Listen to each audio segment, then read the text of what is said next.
से दूरी, अमेरिका से दबाव के बाद नजदीकी और किसानों की रीढ़ पर संभावित चोट।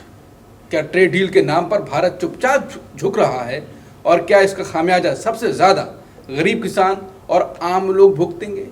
आज की सबसे बड़ी खबर है, अमेरिका ने बड़ी मात्रा में भारत को सटीक निर्देशित गोला बारूद और टैंक रोधी जेवलिन मिसाइलों की आपूर्ति को मंजूरी दे दी है।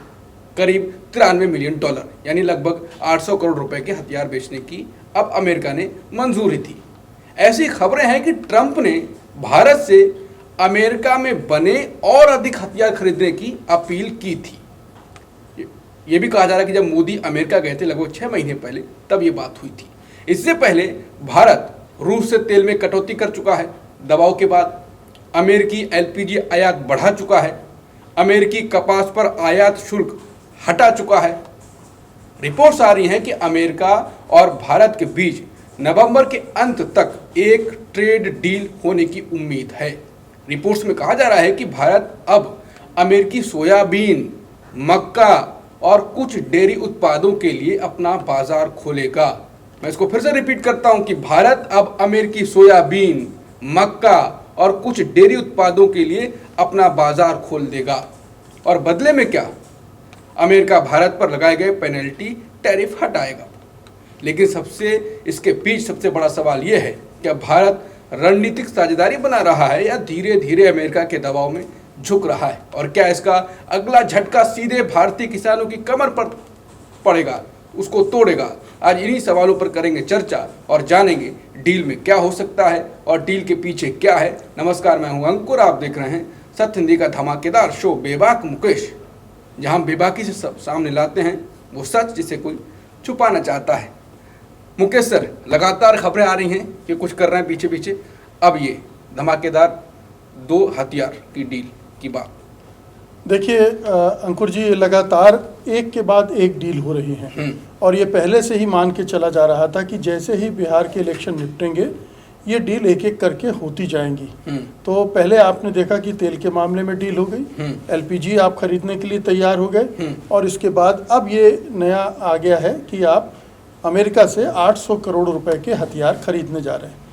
इससे कोई इनकार कर ही नहीं सकता कि ये दबाव में डील हो रही है। बिल्कुल। आप देखिए कि जब प्रधानमंत्री मोदी फरवरी में गए थे ट्रंप के दरबार में हाजिरी लगाने, तो उसी समय उन्होंने एक फहरिस्त थमा दी थी कि आप हमसे क्या क्या खरीदेंगे, और उसमें जिक्र था तेल का भी और हथियारों का भी। तो ये दोनों चीज़ें अब आगे बढ़ रही हैं। अभी अक्टूबर के अंत में ही कुआलालंपुर में भारतीय रक्षा मंत्री और वहाँ के रक्षा मंत्री पीट हेगसेट आपस में मिले थे और उसमें 10 साल का एक फ्रेमवर्क एग्रीमेंट हुआ था। उसके पहले 2015 में भी हुआ था, लेकिन उसका कुछ बहुत निकला नहीं था। इस बार इस जो फ्रेमवर्क एग्रीमेंट है उस पर इम्प्लीमेंटेशन शुरू हुआ है।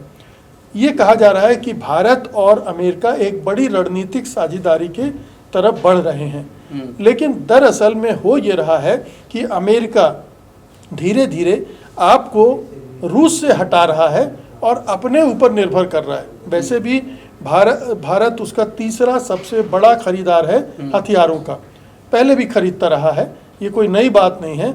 लेकिन अब जो ट्रेड डेफिसिट है अमेरिका का भारत के साथ व्यापार में, उसको पाटने के लिए टैरिफ लगाए गए थे और टैरिफ का दबाव बनाकर एक एक करके ये डील भारत पर थोपी जा रही हैं। भारत सरेंडर कर रहा है, इसमें कहीं कोई संदेह नहीं है।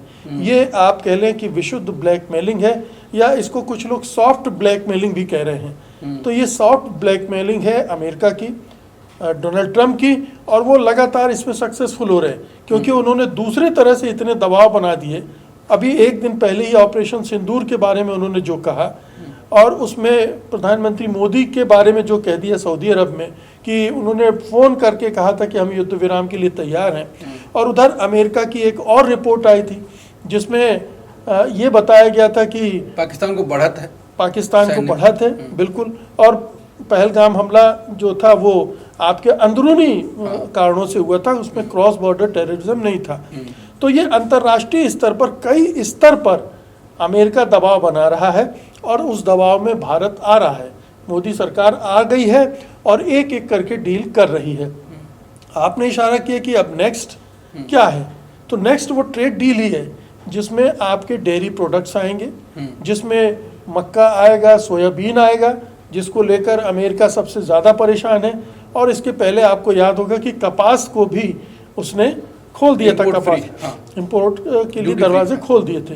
तो इस तरह से एक पूरा एक मुकम्मल अब हमारे सामने चीज़ें हैं जिसके आधार पर आप कह सकते हैं कि मोदी सरकार ने सरेंडर कर दिया है और उस आत्मसमर्पण करने के रास्ते में वो भारतीय हितों के साथ समझौता भी करने जा रहे हैं। देखिए, ये जो जेवलिन है और एक्सकैलिबर हैं, ये तो निश्चित रूप से बहुत ही कारगर हथियार हैं और अंतर्राष्ट्रीय स्तर पर इनको स्वीकार भी किया जाता है, लेकिन ये बहुत महंगी कीमतों पर देता है अमेरिका।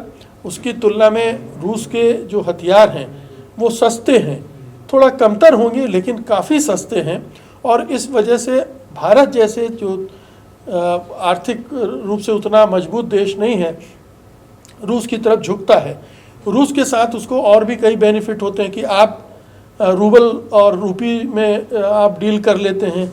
अमेरिका के साथ आपको डॉलर में ही पेमेंट करना पड़ेगा और कोई रास्ता नहीं है।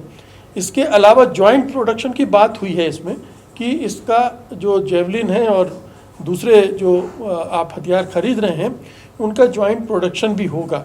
अब ये जो 10 साल का फ्रेमवर्क एग्रीमेंट हुआ था उसमें ये तय हुआ था कि मेक इन इंडिया को भी प्रमोट करना है। अब ये डील कैसे आगे बढ़ती है इस पर भी हमको ध्यान रखना पड़ेगा। हमें ये भी ध्यान रखना पड़ेगा, अभी डिटेल्स पूरे आए नहीं हैं, कि भारतीय सेना ने सचमुच में इन्हीं की डिमांड की थी या ये अमेरिकी दबाव में खरीदे जा रहे हैं। F-35 का भी चर्चा चल रहा, अभी ये भी रिपोर्ट आ रही कि अभी तक वो उस पर राजी नहीं हुए हैं। बिल्कुल, अगर राजी हो गए फिर। और F-35 जैसा कि एलन मस्क बोल ही चुके हैं, कूड़ा है, कूड़ेदान में फेंक देना चाहिए उसको, कबाड़ है।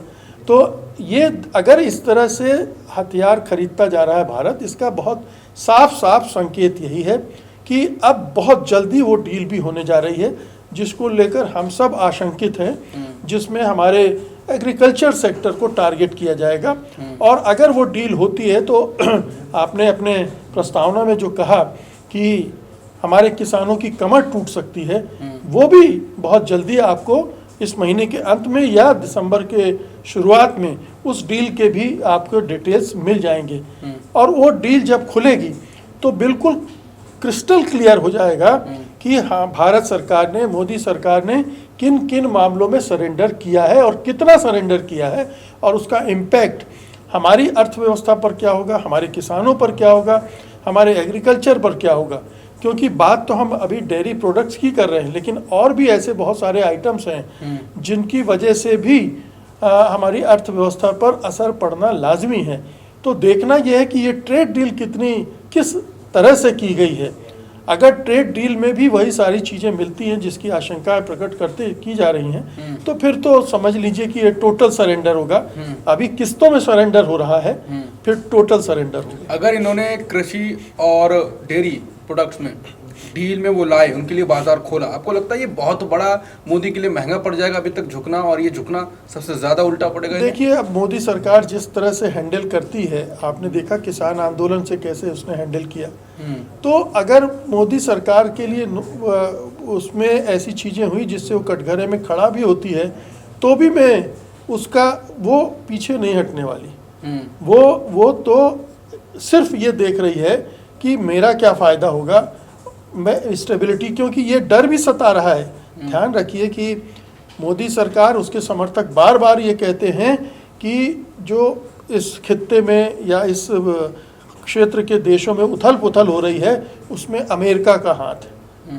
तो ये डर भी सता रहा है कि कहीं अगर अमेरिका नाराज़ हुआ तो ये भारत में, हाँ, मोदी जी की सत्ता, ये चिंता उनकी है। ये डर है, या ये कह ले कि एक नैरेटिव बनाने के लिए है, जो भी वजह है, लेकिन ये हो भी सकता है डर।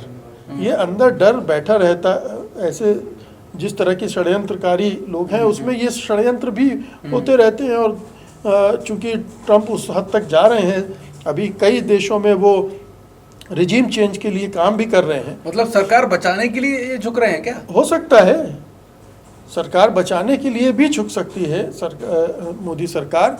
और ये भी है कि इन डील्स में अभी हमको ये देखना है कि हमारे जो प्रधानमंत्री के प्रिय मित्र उद्योगपति हैं उनको कहाँ कहाँ कितनी जगह मिलती है, किन किन डील्स में वो शामिल किए जा रहे हैं। जैसे आपने जानते हैं कि राफेल में अनिल अंबानी को शामिल किया था, और बहुत सारी डील्स में अडानी है ही, मुकेश अंबानी है जो जितना ऑयल आप इंपोर्ट कर रहे थे रूस से उसमें अधिकांश तो मुकेश अंबानी आयात कर रहे थे और उसका फ़ायदा भी उन्होंने भरपूर उठाया।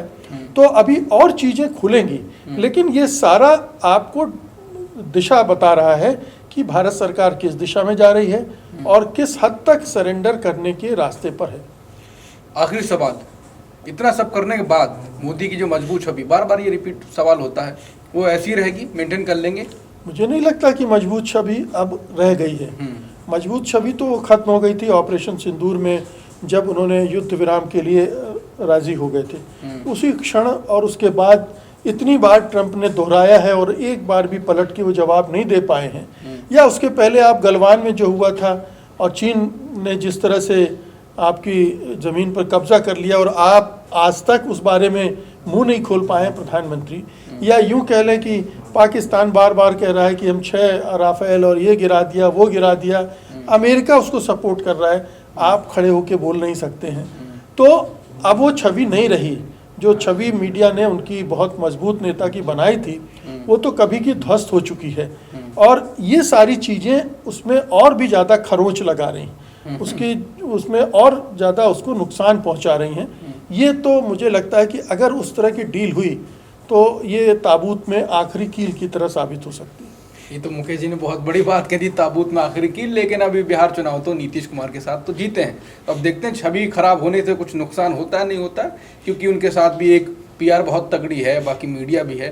तो कुल मिलाकर इस डील पर नज़र बनी रहेगी कि कितनी, कह रहे हैं कि नवंबर के अंत तक होगी, दिसंबर के शुरुआत में हो जाए। लेकिन जैसे भी होगी, जिस प्रकार से अभी संकेत लगातार मिल रहे हैं, इतिहास रहा है कुछ महीनों का, तो उसमें अगर झुके हुए नजर आए तो उसका खामियाजा तो भुगतना ही पड़ेगा। जो भी होगा हम आपके सामने लाते रहेंगे। तब तक के लिए नमस्कार।